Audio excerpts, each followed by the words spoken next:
The idiots have been in charge way too long. And that's why you're here. For the podcast you need. All for liberty all the time. Welcome to Liberty Bites Back. With your host, Brandon Amash.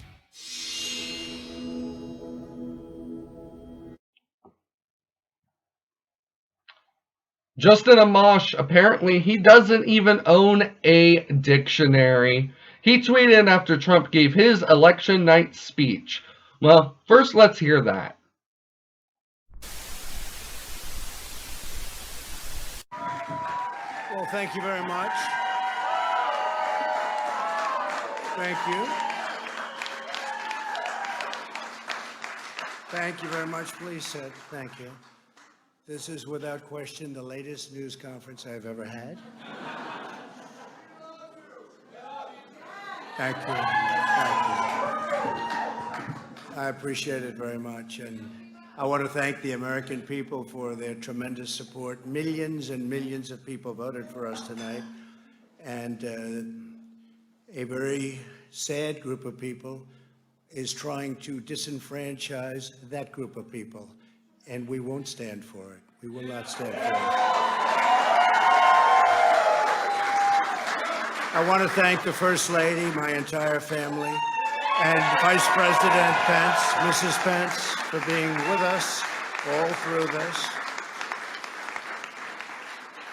And we were getting ready for a big celebration. We were winning everything, and all of a sudden it was just called off. The results tonight have been phenomenal, and we are getting ready. I mean, literally, we were just all set to get outside and just celebrate something that was so beautiful, so good. Such a vote, such a success. The citizens of this country have come out in record numbers. This is a record. There's never been anything like it. To support our incredible movement, we won states that we weren't expected to win. Florida, we didn't win it. We won it by a lot. And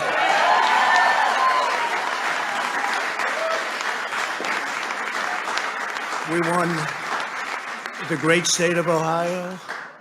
We won Texas. We won Texas. We won Texas by 700,000 votes, and they don't even include it in the tabulations. It's also clear that we have won Georgia.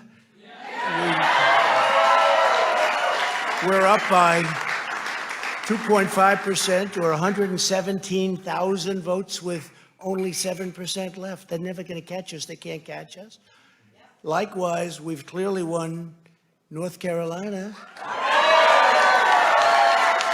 where we're up 1.4%. or 77,000 votes with only approximately 5% left. They can't catch us. We also, if you look and you see, Arizona, we have a lot of life in that. And somebody declared that it was a victory for, and maybe it will be. I mean, that's possible. But certainly there were a lot of votes out there that we could get, because we're now just coming into what they call Trump territory. I don't know what you call it, but these were friendly Trump voters, and that could be overturned. The gentleman that called it, I watched tonight, he said, well, we think it's fairly unlikely that he could catch. Well, fairly unlikely?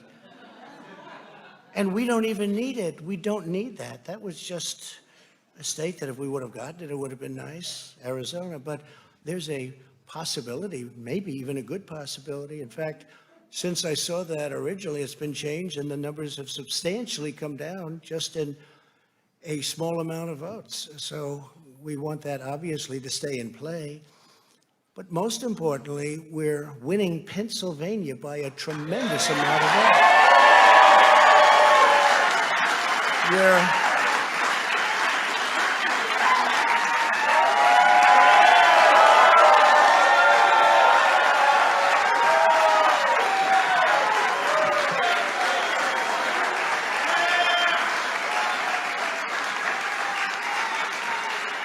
We're up 600. Think of this. Think of this. Think of this. We're up 690,000 votes in Pennsylvania. 690,000. These aren't even close. It's not like, oh, It's close. With 64% of the vote in, it's going to be almost impossible to catch. And we're coming into good Pennsylvania areas where they happen to like your president. I mean, it's like very good. So we'll probably expand that. We're winning Michigan. I'll tell you, I looked at the numbers. I said, whoa. I said, wow, that's a lot. By almost 300,000 votes. And 65% of the vote is in. And we're winning Wisconsin. So we're winning. We don't need all of them. We need, because when you add Texas in, which wasn't added, I spoke with the really wonderful governor of Texas just a little while ago, and Greg Abbott, he said, congratulations. He called me to congratulate me on winning Texas. I mean, we won Texas. I don't think they finished quite the tabulation, but there's no way. And it was almost complete, but he congratulated me. Then he said, by the way, what's going on? I've never seen anything like this. Can I tell you what? Nobody has. So we won by 107,000 votes with 81% of the vote. That's Michigan.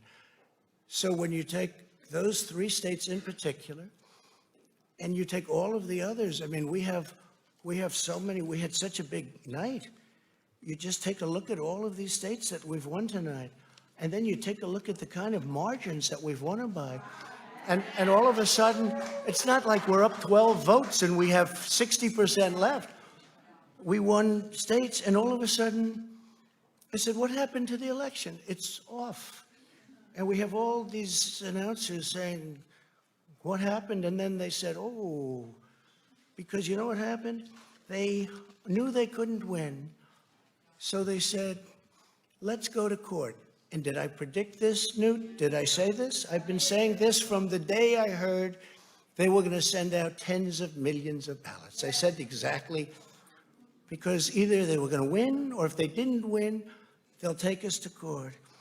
So Florida was a tremendous victory, 377,000. Texas, as we said. Ohio, think of this.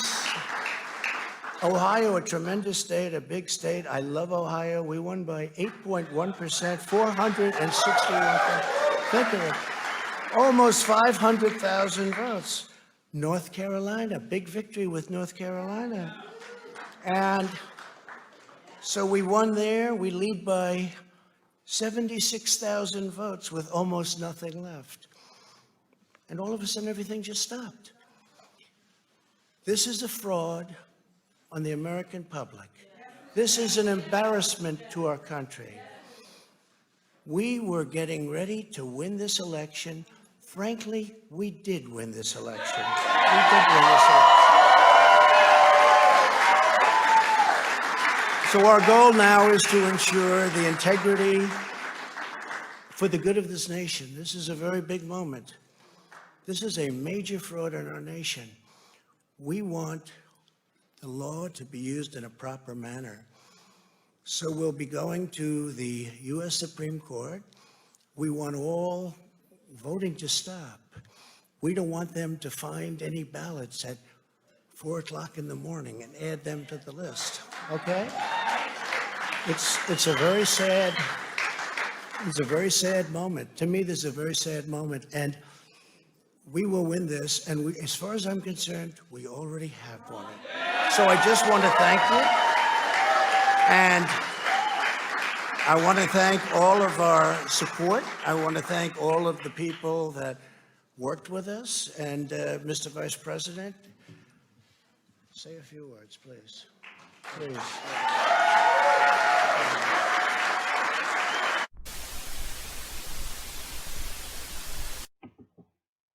Justin Amash, after hearing that, tweeted, "That was one of the most dishonest and despotic speeches ever given by the President of the United States."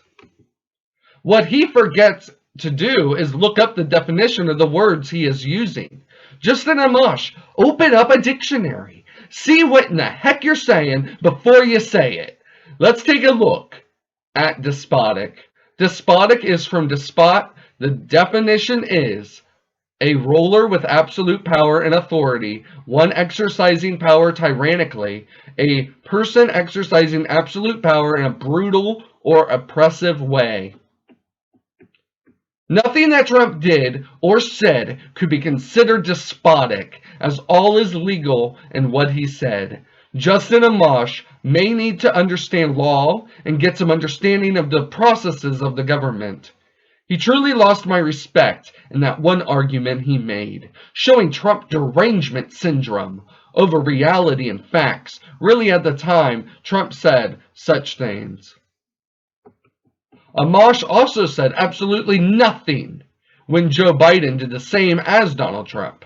As we know, much of the winning will not be shown now, but we will know probably in December. Now, hear now what Biden said, and just note, Justin Amash, who is supposed to be a libertarian, has sounded way and way more like a Democrat than anything, like his endorsement of Joe Jorgensen may have shown he always was.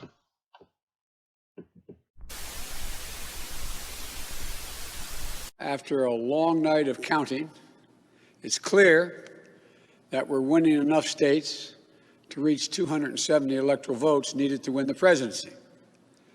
I'm not here to declare that we've won, but I am here to report that when the count is finished, we believe we will be the winners.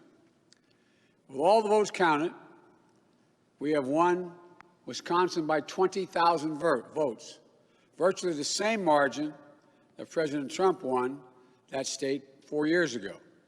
In Michigan, we lead by over 35,000 votes, and it's growing.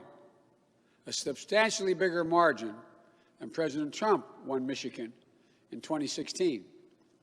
Michigan will complete its vote soon, maybe as early as today. And I feel very good about Pennsylvania. Virtually all the remaining ballots to be counted were cast by mail.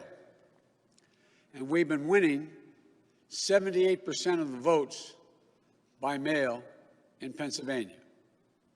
We've flipped Arizona and the 2nd District of Nebraska.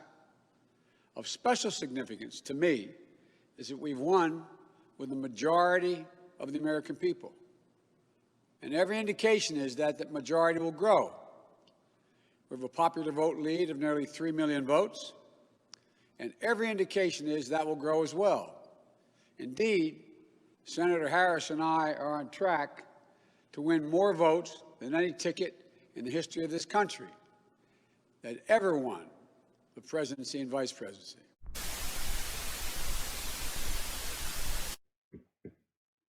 Why is he not holding both feet to the fire?